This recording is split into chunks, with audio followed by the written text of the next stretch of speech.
Hello, I'm Raging Amish, and welcome to Zombies Month. Or should I say the return of Zombies Month? We have a ton of zombies to dive into, and I think it's always fun to start with one of the more exciting points out there. So, let's get started with one of the newer wonder weapons, the Fire Staff. One of 4 buildable staffs in Zombies, this weapon is an exclusive to the map Origins. The Fire Staff is technically automatic, but the fire rate is so slow you'll probably use it as a semi-automatic weapon. Each shot will fire a volley of 3 orange balls that incinerate your enemies. You will maintain a 1-hit kill well into the teen rounds, and a 2-hit kill far past that. Just sit back, watch, and enjoy watching the zombies burn to a crisp. As an added bonus, even if you lose your 1-hit kill, which happens towards the late teen rounds, the weapon still stuns the zombies for a few brief seconds, effectively making the Fire Staff both a weapon for destruction and fleeing in a tight spot. Oddly enough, the ammo loadout is plentiful, with 9 shots per crystal and 99 shots total. A decent loadout is not typical for a wonder weapon. The only real sour note is the reloads, which are relatively slow, so speed cola is borderline mandatory. In a tight spot, you can easily be downed while waiting for a complete reload. As with all buildable weapons, the Staff of Fire doesn't cost anything, but since the gun can't be purchased, your ammo is finite and will only be replenished by max ammo. As far as weapon styles go, I hope it's obvious.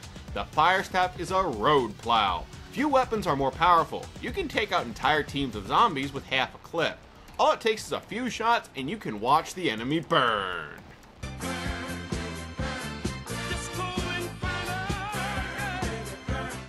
In the grand scheme, I recommend the following perks: Juggernog and Speed Cola. You can be flexible with your other options, but these two should be in your loadout to maximize the Fire Staff's performance. So, how is the weapon obtained? I'm so glad you asked. Each staff piece is discovered in a unique way. The first section is obtained by killing the Panzer Soldat, which typically emerges at round 7 or 8. Simply aim for the head with whatever weapon you have, take the sucker down, and claim your staff piece. The second component can be obtained at Power Station 6, once all 115 generators have been turned on. Finally, the third piece can be obtained by shooting down a glowing orange biplane. Simply use anything that shoots bullets to bring the target down. The staff piece always lands in the same spot, right next to the excavation site. Once obtained, you will need the gramophone and the fire disc. The gramophone can be found in the excavation site, and the fire disc is located among the church pews near Station 6. Or next to some boxes at Station 6. There is also a third location which is undeniably tricky. The disc can be hidden by where the tank starts out. If the disc is here, you must start the tank, so the record can now be obtained.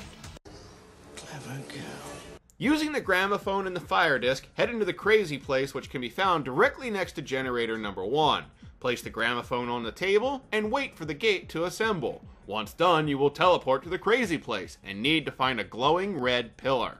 The fire gem will emerge for you to collect. Now, head back to the excavation site and run the gramophone with the regular record. You will open up the excavation pit, and congratulations! With all components now collected, you can craft the Fire Staff on a statue at the bottom of the pit. It's a bit of a complicated process, but it can be done nevertheless. Overall, the Fire Staff is a definite favorite of mine, and it appears to be the favorite of Takyo. Listen to some of his statements when carrying the weapon. This character has always been a wet blanket, but he's surprisingly amusing with dark humor when carrying the Fire Staff. That concludes this episode of Zombies Month. Which staff should be next? We have 3 more to cover, and before anyone asks, the upgraded versions are a different subject altogether, and hopefully I can tackle them at a later date. Until next time, this is Raging Amish, checking out.